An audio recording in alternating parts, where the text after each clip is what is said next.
Hello दोस्तों, level up your life channel में आपका स्वागत है। आज हम बात करने वाले हैं दुनिया की सबसे बेस्ट बुक का, जिसका नाम है the law of human nature और जिसके राइटर हैं रॉबर्ट ग्रीन। चैनल पर नया है तो वीडियो में खोने से पहले चैनल को सब्सक्राइब कर लीजिए, क्योंकि हम हमेशा ऐसे ही बेस्ट बुक समरी आपके लिए हमेशा लाते रहते हैं। The law of human nature human behaviour का एक मनोरम एक्सप्लोरेशन है जो हमारे कार्यों और इंटरैक्शन को आकार देने वाली छिपी हुई शक्तियों को प्रकट करता है।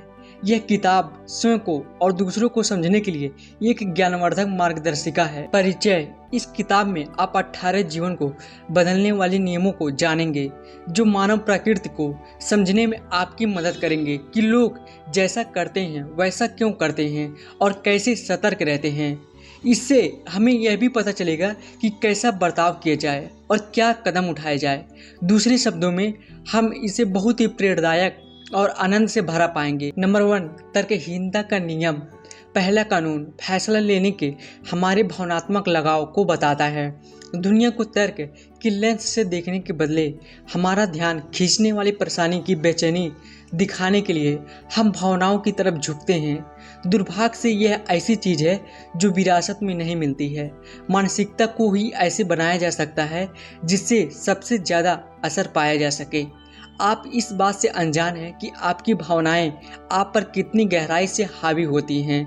तर्क में इसके असर को कम करने की क्षमता है, प्रतिक्रिया करने के बजाय सोचने की। जो असल में हो रहा है उसके लिए दिमाग को खोलने की, बिल्कुल उससे उल्टा जैसा आप महसूस करते हैं।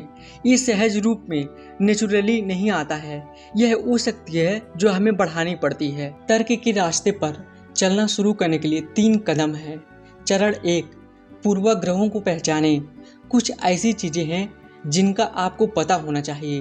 पुष्टि पूर्वाग्रह, दृढ़ विश्वास पूर्वाग्रह, उपस्थिति पूर्वाग्रह, समूह पूर्वाग्रह, दोष पूर्वाग्रह। चरण 2, भड़काने वाले कारकों से सावधान रहें। बचपन की ट्रिगर पॉइंट, बचकाने जल्दबाजी और करेक्टर एक्शन से बाहर देखो।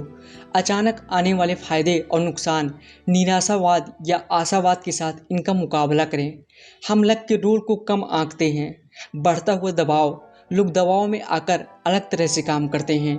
उत्तेजित करने वाले लोग, जो लोग आप में बहुत ज़्यादा भावनाओं को जगाते हैं, उनसे दूर रहें। चरण 3, तर्कसंगत को बाहर लाने की रणनीतियाँ। खुद को ठीक से समझें। अपनी भावनाओं की जड़ तक जांच करें। जहां से वो शुरू हुए हैं वहां तक झांक कर देखें।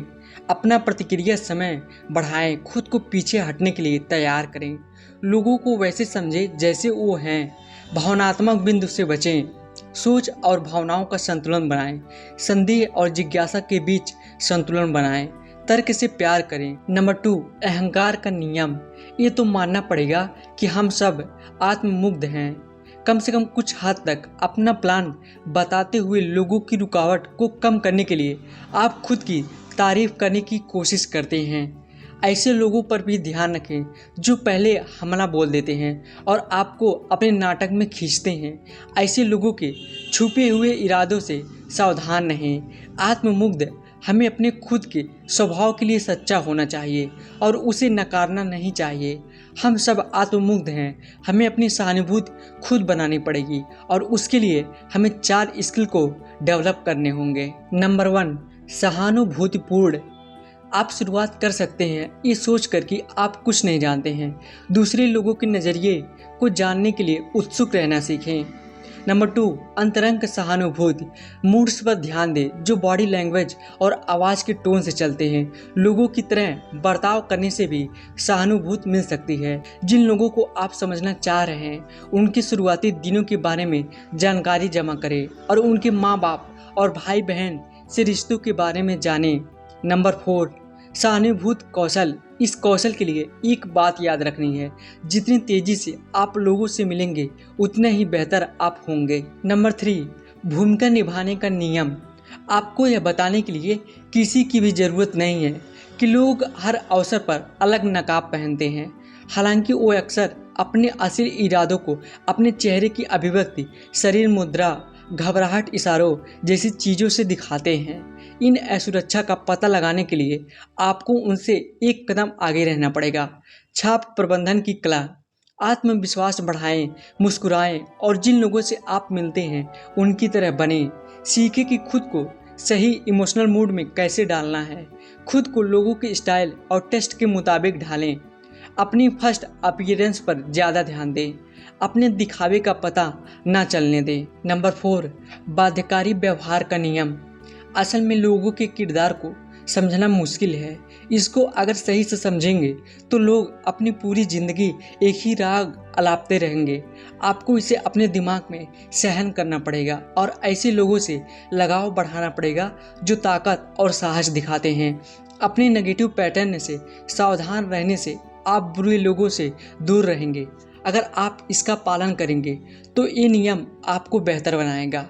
लोगों को जोड़ने और उनके साथ काम करने के लिए चुनते वक्त उनकी प्रतिष्ठा या जो इमेज वो दिखाना चाहते हैं उससे मोहित ना हो, बल्कि खुद को उनकी गहराई तक देखने के लिए ट्रेन करें और उनका चरित्र देखें।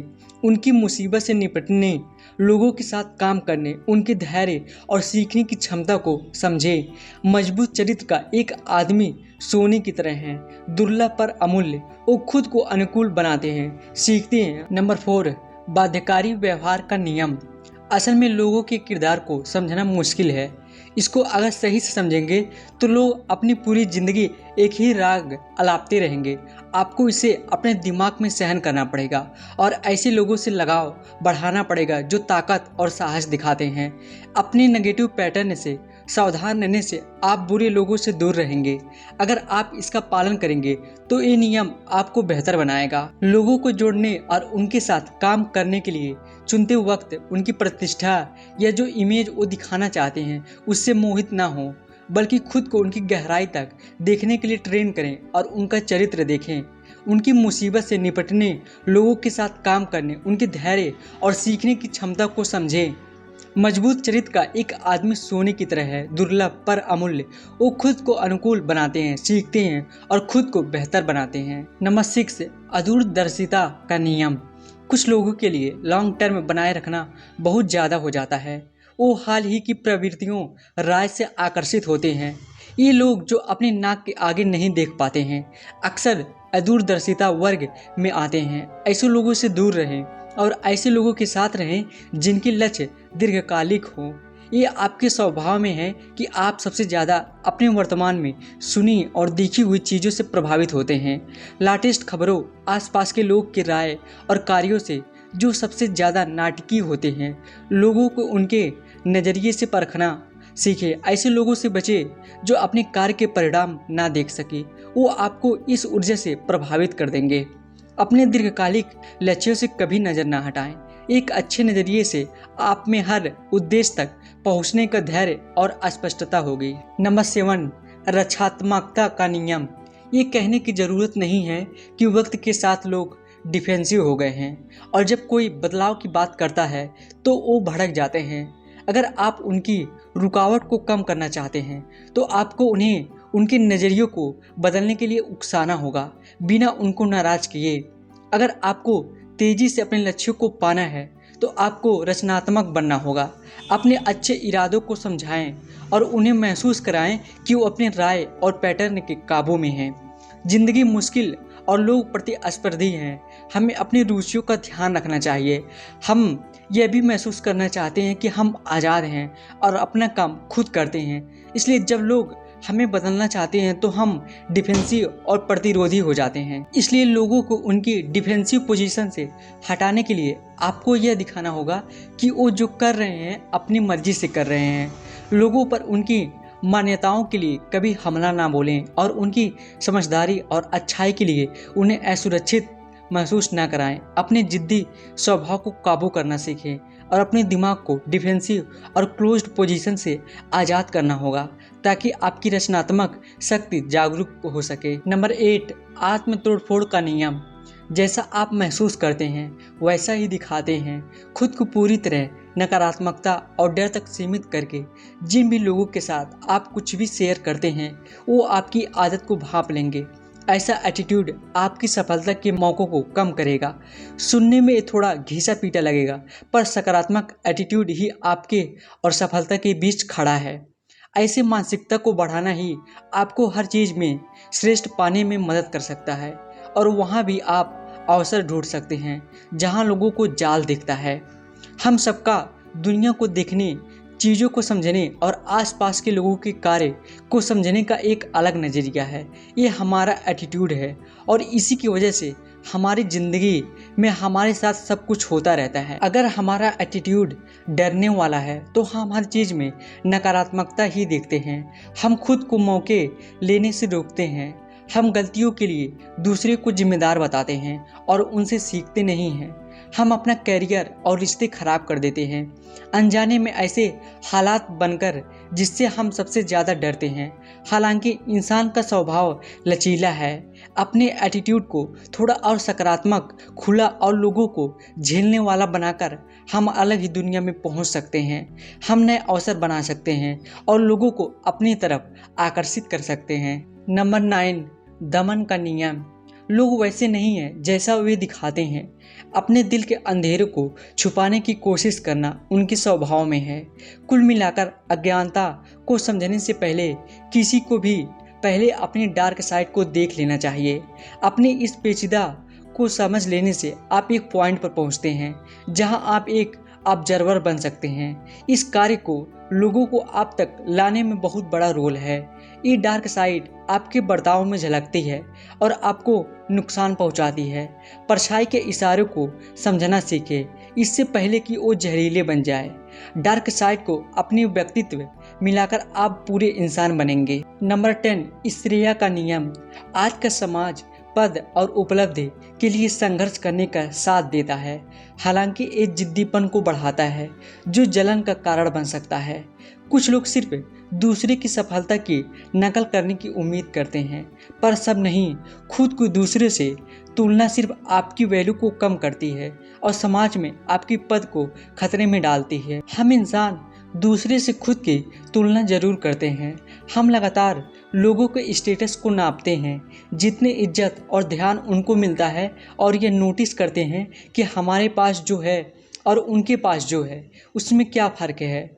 हम में से कुछ के लिए ये अपने काम के जरिए बेहतर बनने का इशारा होता है, बाकियों के लिए यह गहरी जलन का कारण बन सकता है और यह भावनाएं बहुत नुकसान पहुंचा सकती है।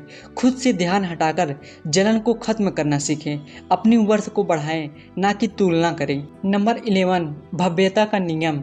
हर तरह से इंसानों में बहुत सी चीज़ों के बारे में सोचने की आदत होती है।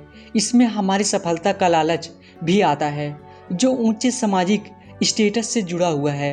अक्सर ये ख्याल बहुत बड़ा आकार ले लेते हैं जो असली सच्चाई से बहुत दूर होता है। हम बेहतर बनने की कोशिश में असलियत को खो देते हैं, जिसकी वजह से हम बिना तर्क के फैसले लेते हैं और सिर्फ कल्पना तक सीमित रहते हैं। सफलता के लिए आपका एटीट्यूड, आपका योगदान और दूसरे लोगों की ज़िंदगी में आप जो वैल्यू लाते हैं उसके अनुरूप होना चाहिए। अक्सर हमारी छोटी सी सफलता हमारी बड़ी होने की सोच को खतरनाक स्तर तक बढ़ा देती है। हम किस्मत की भूमिका और दूसरे लोगों का योगदान भूल गए हैं। सच्चाई से दूर होकर हम बिना तर्क के फैसले करते हैं, इसलिए हमारी सफलता अक्सर बनी नहीं रहती है। हमें खुद में से दूसरों से बड़े होने की सोच को कम करना होगा और हमारी सीमाओं के अंदर की असलियत को बनाए रखना होगा। महान होने की भावनाओं को अपने काम, उपलब्धियां और समाज के योगदान से जोड़कर रखें। नंबर 12, लिंग कठोरता का नियम। सच में औरत और आदमियों को जादुई छड़ी घुमाकर काबू करने जितना आसान नहीं है। आपको खुद पर काम करना होगा और यह समझना होगा कि ये आपकी सोच पर कैसा असर डालता है और आपको दिन प्रतिदिन की मतभेद में मजबूत और अनुमानित बनाता है। औरत और आदमियों की इस ऊर्जा के निशानों को मिटाकर आप दुनिया के सामने अपना प्रमाणित रखते हैं। आसान शब्दों में जेंडर रोल प्ले करने की लालच से बचकर आप सफलता तक पहुंच सकते हैं। हम सब में औरत और आदमियों की खासियतें होती हैं, कुछ आनुवंशिक होती हैं और कुछ दूसरे लिंग के माता पिता से आती हैं, पर समाज में एक पहचान पाने के लिए हम इन खासियतों को बदलते रहते हैं। नंबर 13, लक्ष्यहीनता का नियम। इस डिजिटल एज में कभी कभी लोगों को अस्थायी निराशाओं और असफलताओं से निपटने के लिए खुद से आगे बढ़ना पड़ता है। लगातार हार मिलना दिशा भटक जाने का कारण नहीं होता है, पर ज़्यादातर यही होता लघु अवधि मानसिकता से हम डर का सामना करते हैं, जो दीर्घकालिक में हमें परेशान कर सकता है। हम इंसानों को अपने सचेत फैसले पर निर्भर रहना पड़ता है। जब जिंदगी में कैरियर पाथ और अपनी असफलताओं को संभालने की बात आती है, तो हम जो भी श्रेष्ठ कर सकते हैं वो करते हैं, पर हमारे दिमाग में हम दिशा की कमी होने का एहसास महसूस कर सकते हैं। इससे बचने का बेहतरीन तरीका यह है कि सेंस ऑफ पर्पस को बढ़ाना और इस जानकारी को दिशा देने के लिए इस्तेमाल करना। यहाँ तक कि हमारी शंका और असफलताओं का भी एक उद्देश्य होता है, हमें मजबूत करना। नंबर 14, अनुरूपता का नियम। लोग खुद का आत्मविश्वासी और आत्मनिर्भर होने का प्रभाव देना चाहते हैं। बुराई की डर से भीड़ की नकल करते हैं। इस ग्रुप मानसिकता से हम जितना दूर हटना चाहते हैं, उतना ही हमारी ज़िंदगी में वापसी का कोई बिंदु नहीं बचता।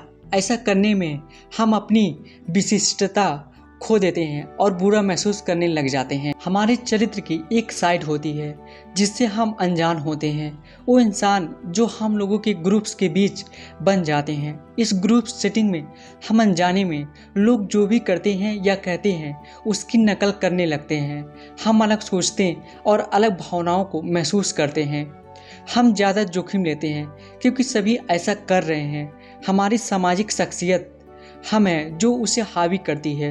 दूसरों को इतना सुनने से हम धीरे धीरे अपने अलगपन और खुद के बारे में सोचने की शक्ति को खोने लगते हैं। इसका हल है कि आत्म जागरूकता को बढ़ाएं। इस समाज के साथ बेहतरीन सोशल एक्टर्स बन सकते हैं जो दूसरों के साथ फिट और कारपोरेट कर सकता है, साथ ही अपनी आज़ादी और तर्क को बनाए रख सकता है। नंबर 15, चंचलता का नियम। जब आप एक नेता की भूमिका निभाते हैं तो कठोर इलाज के लिए खुद को तैयार रखें। हर एक गलती जो आप करेंगे वो दूसरे किसी के लिए एक मौका होगा आगे बढ़कर आपका ताज छीन लेने का। इसका हल ये है कि अपने ज़मीन से जुड़े रहें और इन हमलों का सामना करें। इस प्रक्रिया में आपके अधिकार पर सवाल किए जाएंगे और आपका स्टेटस पूछताछ का विषय बन जाएगा। इस बड़ी ताकत को संभालने वाले लोगों की मदद करनी चाहिए। खुद को एक सही नेता दिखाने के लिए अनुभवी नेता इस कला का अभ्यास करते हैं क्योंकि वो इसके साइड इफेक्ट जानते हैं। हालांकि नेतृत्व का स्टाइल वक्त के साथ बदल गया है। सत्ता में रहने वालों के लिए लोग हमेशा महत्वाकांक्षी रहते हैं। वो नेतृत्व करना चाहते हैं पर आज़ाद भी महसूस करना चाहते हैं। बिना बलिदान दिए वो सुरक्षित रहना और सफलता का मज़ा लेना चाहते हैं। जब आप एक ग्रुप के नेता होते हैं तो लोग आपको लगातार उस पल उकसाते हैं जब आप कमज़ोर महसूस कर रहे होते हैं। यह न सोचें कि उनकी वफादारी पाने के लिए आपको क्या करने की ज़रूरत है, क्योंकि इसका मतलब है उनके बराबर या उनका दोस्त होना। लोग आपकी क्षमता पर शक करेंगे। अपने इरादों के लिए रहस्यमयी बने, छुपी हुई निंदा से जवाब दें। अगर आपको नेतृत्व करना है तो इस कला की महारत हासिल करें। एक बार अपने लोगों का भरोसा पा लिए तो वो आपके साथ हमेशा खड़े रहेंगे, चाहे हालात कितने भी बुरे क्यों न हो। नंबर 16, आक्रामकता का नियम। दुनिया को आपकी ऊर्जा की ज़रूरत है। लोग हर मुमकिन कोशिश करते हैं आपको बेहतर बनाने की। वो अलग अलग लोगों को आगे बढ़ाने और उनके बड़े होने का दावा करके अपनी लालसाओं को पूरा करने की कोशिश करते हैं। ऐसे ग्रुप के साथ डील करने के लिए आपको एक्सपर्टाइज की ज़रूरत होती है। अगर आप इन आक्रामक मूव्स के ऑब्जर्वर बने रहें तो आप भी खड़े रह पाएंगे जब चीज़ें आपके हाथ से निकलने लगती हैं।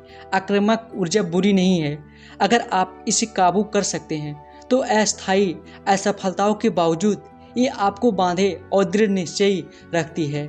आपके आसपास के लोग ऊपर से बहुत ही सभ्य और सुशील लगते हैं, पर इस नकाब के पीछे वो बेहद फ्रस्ट्रेशन का सामना कर रहे हैं। आप लोगों की असंतुष्ट आक्रामक इच्छाओं को देखना चाहिए। वो आपको भावनात्मक, आक्रामक और सोचने न देने पर निर्भर करते हैं। उनको यह ताकत ना दें। नंबर 17, जनरेशनल मायोपिया का नियम। जनरेशन गैप कोई झूठ नहीं है, क्योंकि हर नई पीढ़ी अपनी अलग वैल्यू और एजेंडा बनाती है। वो अपने सदस्यों का बर्ताव बनाती है और उसे दुनिया पर एक ताकतवर प्रभाव डालने के लिए लगाती है। दिक्कत यह है कि फिर से हम इसे अपनी सहजता की कीमत पर कर रहे हैं। हम रचनात्मक के मामले में खुद को रोक रहे हैं बिना इन अवधारणाओं पर शक किए। आप जिस पीढ़ी में पैदा हुए हैं वो आपकी कल्पना से ज़्यादा बताती है कि आप क्या हैं।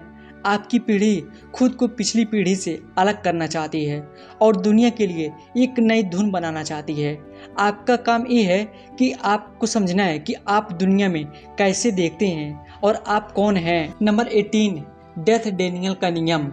मौत हम सब पर हंसती है और ये सच है। इसके होने की अप्रत्याशितता का पता होना सच में एक दमदार टूल है जिसे आप पा सकते हैं। ये आपका एक सेंस ऑफ अर्जेंसी बनाने में मदद करता है जिससे आपके डेली के कामों को फ्यूल मिलता है। अपने दिमाग को इसी तरीके से सोचने के लिए ट्रेन करना भी परिणाम जल्दी पाने का एक बेहतरीन तरीका है।